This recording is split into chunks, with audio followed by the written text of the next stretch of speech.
apa? Bahwasanya Nabi SAW telah mempersaudarakan di antara Salman dengan Abi Darda. Kita baca sejarah dulu. Siapa Salman? Semua orang tahu. Salman Al-Farisi.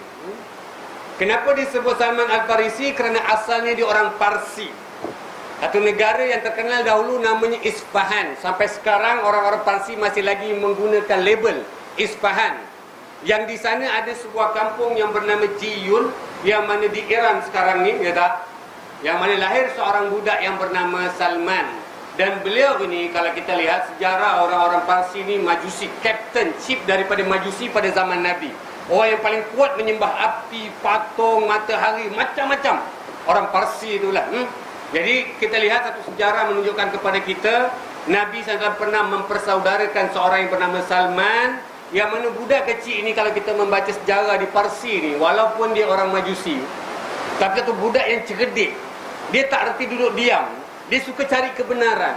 Dia jalan, dia akan tanya orang alim, tanya pasal agama. Dia tanya orang alim, dia tanya pasal agama. Sehingga dalam sejarah mengatakan akhirnya beliau menganut agama Nasara. Dia berkenalan dengan seorang guru Nasrani dan dia belajar agama, dan dia terasa bahawa agama itu lebih baik daripada agama Majusi lah, menyembah api, patung-patung dan sebagainya. Maka ketika itu dia berpindah kepada agama Nasara. Bapak dia dapat tahu lah, balik ada pakai cross gitu. Bapak dia ikat, tak kasih keluar. Tapi budak yang cerdik ni, entah macam mana dia ini, lepas pula. Lepas tu lari tak balik rumah. Bapak dia masuk ke Surat Khabar, anak dia lari. Itu cerita sejak kebelakangan ni, budak-budak kan, lari pada rumah. Tapi Allah nak jadikan satu sejarah yang menarik. Budak yang nak cari kebenaran, dia lari daripada utara di Iran tu, lari sampai ke Syria. Di Syria ni memang zaman di ketika itu banyak orang-orang Nasara. Orang-orang Nasara tu banyak betul lah. Maka ketika itu orang-orang Nasrani Kristian, maka dia berguru dan dia makin kuat. Kristian ni makin kuat. Cuma dalam sejarah mengatakan setiap guru yang dia belajar ni tak tahu macam mana mati. Dia pindah satu guru, belajar lagi mati. Cuma akhirnya guru yang dia belajar di Syria tu orang Nasrani, beritahu kepada dia, ketahuilah, kalau engkau mencari agama yang benar, ketahuilah, dalam agama yang benar ni aku ajar, akan datang seorang Nabi menjadi penutup segala Nabi. Itu dia pegang. Maka dia turun, akhirnya dia kena tangkap dan dia dijadikan hamba dan dibeli oleh seorang Yahudi yang tinggal di Kuba. Kalau ini Arab Saudi, ini Mekah, ini Madinah, ini permulaan daripada Madinah itu. Orang dah pergi Mekah, Madinah tahu bila kita masuk Taftiz. Taftiz ni checkpoint. Kita masuk checkpoint Bir Ali. Bir Ali ini dengan Masjid Nabi 6 km. Once kita masuk Bir Ali, kita masuk Tanah Haram. Apabila kita masuk Tanah Haram, tak sampai 1 km kita akan batu masjid. Itu Masjid Kuba. Tempat di mana Nabi mula-mula berhijrah, Nabi berhenti 4 hari, Nabi tinggal di situ. So di situ ada seorang Yahudi yang kaya, dia beli Salman ni. Maka apabila dia beli, Salman dah ada 2 agama. Asalnya Parsi, Majusi, kemudian dah menganut Nasara, nak jadi Nasrani, dan dia belajar agama Yahudi dengan tuannya. Di Kuba tu, satu hari kalau kita lihat di Kuba, sedang dia bekerja, dalam kitab mengatakan dia tengah panjat pokok. Tak tahulah pokok apa, pokok kurma ke jambu batu ke. Tengah panjat ni, tuan dia duduk kat bawah, Yahudi ni. Duduk kat bawah tengah relax, tak tahu ada orang Yahudi datang. Pasal tuan dia terkenal, dia cakap, Tuan, dia tak. Ini ada orang datang daripada Mekah, dia mengaku jadi Nabi. Cerita dia macam gitu. Tuan dia orang terkenal, dia pun pergi tengok. Pergi kat Kuba. Pasal Nabi berhijrah, Nabi sampai di Kuba dulu. Bila sampai di Kuba, Nabi duduk menurut hadis Bukhari 10 hari. Tapi hadis yang masyhur yang 4 hari. Kita terima 4 hari kerana masyhur ni. Nabi duduk di situ. Orang-orang beritahu tuan dia bahawa ada orang Mekah datang, dia mengaku Nabi. Tuan dia pergi. Si Salman ni dengar ada Nabi ni. Dia dah pernah dengar. Dengan tok guru dia yang last, ustaz yang last tu sebelum mati tu, pendekar Mustad. Dia cakap, kau tahu kalau nak belajar agama, kau tahu ada satu Nabi yang terakhir. Dia dengar ada Nabi ni, dia pun pelan-pelan ikut tuan dia. Dia tengok orang berkerumun kat Kuba. Oh cerita. Dia pun balik. Besok apabila dia tak ada peluang, dia datang. Dia nak tengok sendiri Nabi SAW dan dia nak bicara dengan Nabi. Cuma dia pandai. Dia bawa sedikit makanan. Pasal Nabi ni kan musafir. Dia datang, dia pun hadiahkan.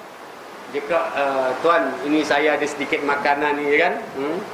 Silakan makanlah. Ini sedekah. Saya sedekah. Biasa Nabi bila ambil, Nabi cakap terima kasih, Nabi bentangkan, Nabi cakap dengan sahabat-sahabat yang masuk Islam. Di Kuba tu kata Nabi, kul samillah. Kata Nabi, makanlah, baca bismillah. Kan? Dulu kita pernah syarahkan, semua dah pernah belajar hadis Umar. Bukan Umar bin Khattab. Umar yang ini anak kepada yang ini Ummu Salamah. Bila Nabi kahwin dengan Ummu Salamah, yang mana dia ada seorang anak kecil namanya Umar. Bila Nabi makan dengan Ummu Salamah, dia lari-lari kan. Nabi tak seronok. Nabi cakap, ya ghulam, samillah. Wahai budak, makan menyebut bismillah. Sebutlah bismillah, sebut nama Allah. Wakul biyaminik, makanlah dengan tangan kanan kamu. Wakul mimma yalik, makan yang berdekatkan. Itu kemarin sudah saraf panjang lebar. Nabi ulang. Nabi cakap, kul, makanlah ya tak? Samillah. Sebut nama Allah. Nabi tahu. Ni Salman ya. Nabi kerana ada mukjizat yang Allah berikan, Allah ilhamkan, budak ni memang cari agama. Nabi dakwah cara simple. Kata Nabi, kul, makanlah, samillah, sebut nama Allah. Nah, Salman dah mula nampak lain macam je tak. Tapi Nabi tak makan. Anda tahu saya dalam bab ni marah sikit lah. Pasal sampai saat ini kita masih lagi nampak orang Islam yang makan tangan kiri, minum tangan kiri. Di tempat saya ramai lagi. Di situ pakai songkok haji kadang-kadang. Saya kita rasa macam tak seronok. Macam terasa apa cerita ni kan. Benda basic. Saya kira tak cerita benda besar. Ya, kita nampak dan sardin je. Bukan saja makan berdiri, makan berjalan lagi. Ya Allah, doktor pun tak kasih. Ya tak? Makan berjalan. Kat sini nak proses, kat sini masuk. Mana bingung orang tak? Tapi orang Islam masih lagi tak? Terus kemarin saya cerita tentang bagaimana Adas. Cerita Nabi di Taif. Apabila Nabi di Taif, Nabi datang tu ingat nak berdakwah dengan kaum keluarga Nabi.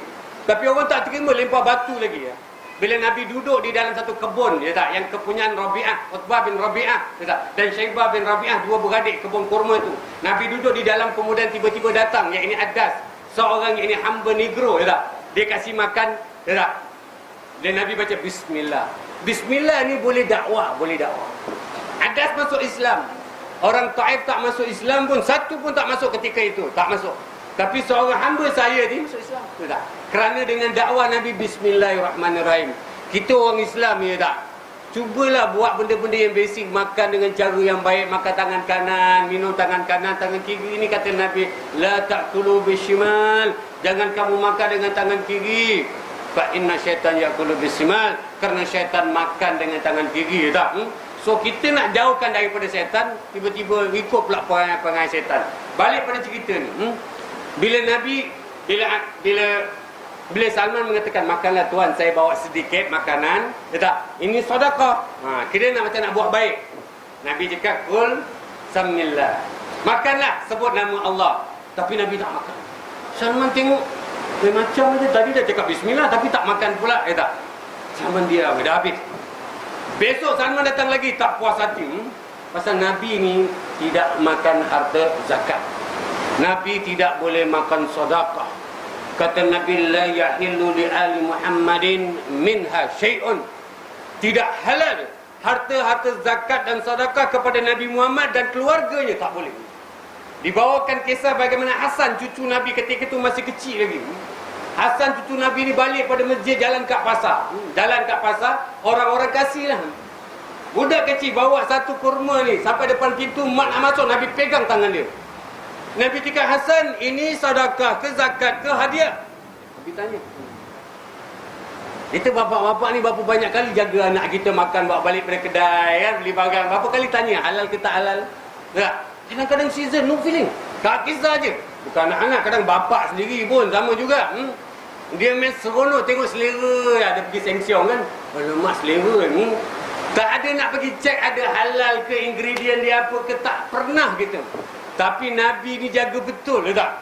Cucu dia bawa satu kurma yang baru nak makan, dia pegang tangan cakap, kau pastikan yang ini sedekah ke, zakat ke, hadiah. Ini Nabi SAW. Maka Salman tak puas hati. Besok datang lagi. Salman ni orang cerdik. Orang Parsi ni asalnya orang bijak-bijak. Orang bijak-bijak. Cuma bijak di seluruh keduniaan. Agama tak berapa pandai. Macam hari ni, yang menguasai dunia ni orang kafir. Cerdik habis. Tapi masalah penyembahan kita tahu, mereka tak berapa cerdik. Sama. Maka itu Salman datang bawa lagi. Kalau kemarin bawa lontong, kali ni bawa rojak Bandung. Bawa Tuan, kalau semalam saya dapat sikit, hari ni saya bawa banyak sikit lah, ya tak? Silakanlah makan, kata Salman, ya tak? Kali ini saya berikan hadiah. Nampak, dia tukar. Semalam cakap sedekah, Nabi tak makan. Yang ini saya hadiahkan kepada Tuan. Sama. Kata Nabi, kun, makanlah. Samillah, menyebut nama Allah. Nabi ambil sikit, Nabi pun makan.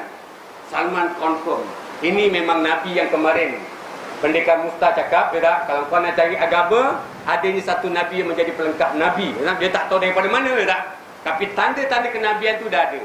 Pertama, orang baik, mukanya, akhlaknya, sopan santunnya, dan dia tidak makan harta zakat, melainkan hadiah. Clear? Dah ada ciri-ciri. Salman dah mulai macam tak seronok.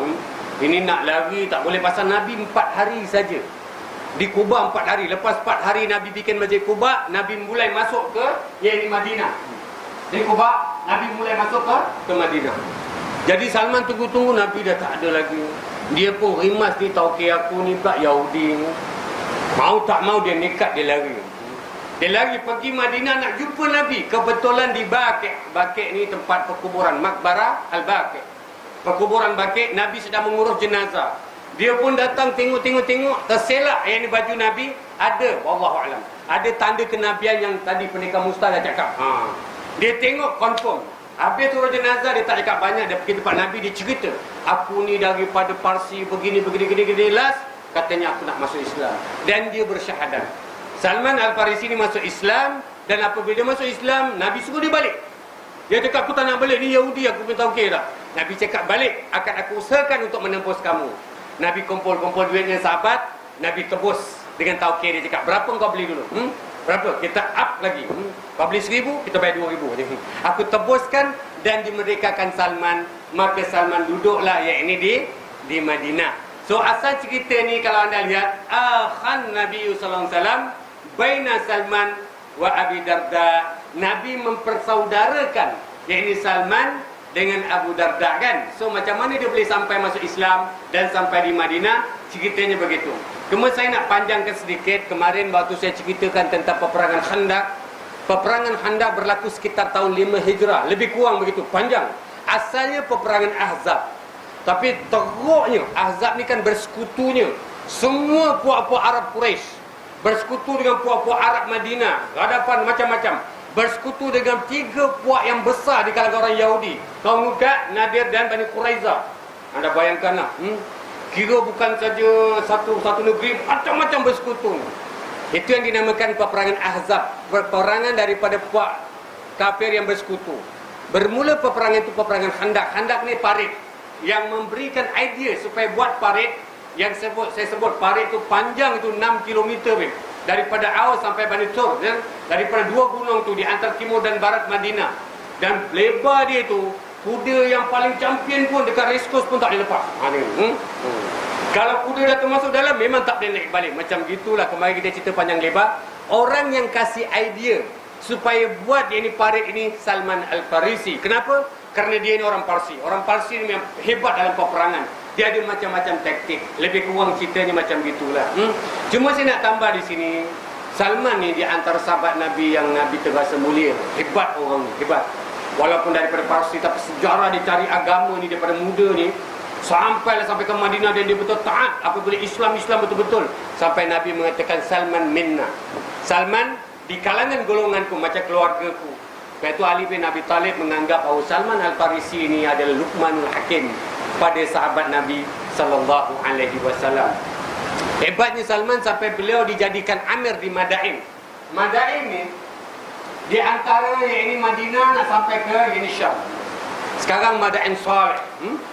Kalau orang pergi ziarah atau orang tengok seperti mana yang berada di Petra ataupun di Yaman, itu tempat-tempat Bani kaum Ad, kaum Samud dan sebagainya. Beliau dijadikan ini amir, ini ketua, macam gubernur di sana pada zaman Abu Bakar, Umar dan Uthman, kerana beliau wafat pada zaman Uthman bin Affan. Itu Ali bin Abi Talib ni, Hasan, cucu Nabi Hasan bin Ali bin Abi Talib pernah menceritakan, ketahuilah sepanjang hayat yakni Salman bekerja sebagai amir di Madain, yang mana beliau ini bergaji 5,000 dinar 1 tahun. Yang ini kita nampak macam banyaklah, tapi menurut kitab syarah sebenarnya itu adalah yang sederhana. 1 tahun bukan 1 bulan, 1 tahun. Tapi ketahuilah kata Hasan bin Ali bin